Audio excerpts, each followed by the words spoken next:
সূরা আল বাকারা আয়াত 26। অনুবাদ: আল্লাহ মশা কিংবা তার থেকে উচ্চ অথবা ক্ষুদ্র পর্যায়ের কোন বস্তুর উদাহরণ দিতে লজ্জাবোধ করেন না। এক, সুতরাং যারা মুমিন বিশ্বাসী তারা জানে যে এর উদাহরণ তাদের প্রতিপালকের নিকট থেকে সত্য, কিন্তু যারা কাফের অবিশ্বাস করে তারা বলে যে আল্লাহ কি অভিপ্রায় এমন একটি উদাহরণ দিয়েছেন। এত দ্বারা তিনি অনেকেই বিভ্রান্ত করেন, আবার বহু জনকে সৎপথে পরিচালিত করেন। 2, বস্তুত তিনি সৎপথ পরিত্যাগীদের 3 ছাড়া কাউকেও বিভ্রান্ত করেন না। তাফসীর: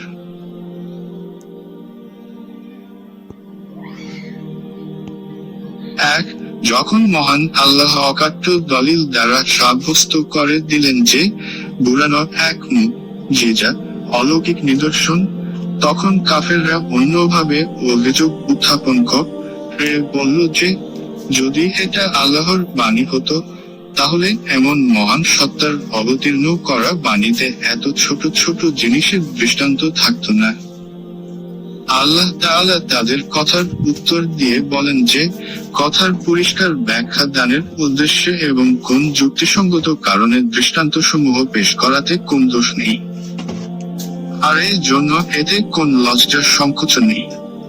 মশার উপরে অর্থাৎ তার ডানা বরাবর অর্থ হলো এই মশার থেকেও ছোট জিনিস, কিংবা এর অর্থ হলো এই মশার চেয়ে উচ্চ অর্থ দাঁড়াবে মশা বা তার থেকে উচ্চ কোন কিছু।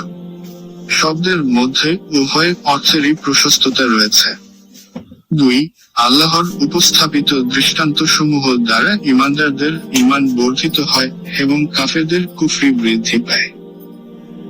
আর এই সব কিছু আল্লাহর কুদরতি নিয়ম এবং তার ইচ্ছার ভিত্তিতেই হয়। যেটাকে বুরানে আমি তাকে ওই দিকেই ফেরাব যেদিক সে অবলম্বন করেছে।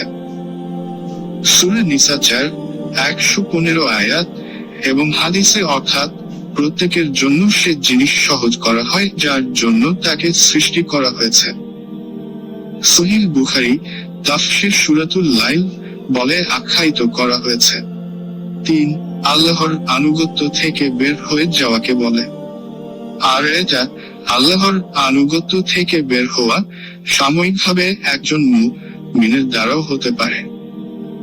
তবে এখানে ফিস্ক এর অর্থ হলো আল্লাহর আনুগত্য থেকে সম্পূর্ণরূপে বেরিয়ে যাওয়া, অর্থাৎ কুফরি করা ও শপথ পরিত্যাগ করা। আর এই কথা পরবর্তী আয়াত দ্বারা আরো পরিষ্কার হয়ে যায়, যাতে মুমিনদের মোকাবেলায় কাফেরদের গুণাবলীর উল্লেখ হয়েছে।